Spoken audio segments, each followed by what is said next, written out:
எழுந்திருப்பார் தெரியுமா? அதை மறந்து போயிடாதீங்க. அதனால நீங்க ஐயோ எனக்கு கேட்கறதுக்கு யாருமே இல்லையே, எனக்கு இவ்வளவு பெரிய கொடுமை நடக்கு, இதை கேட்கறதுக்கு யாருமே இல்லையேன்னு சொல்லிட்டு நீங்க வேதனைப்பட வேண்டிய அவசியமே இல்லை.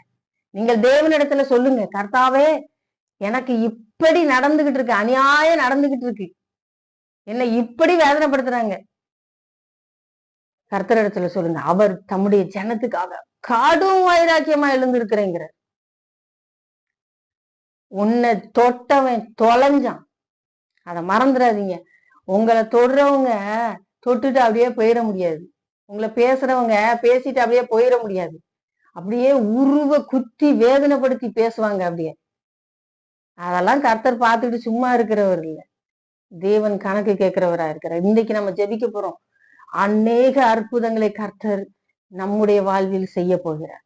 எப்படி எப்படி இன்னைக்கு நடக்கும்? குழந்தை இல்லையே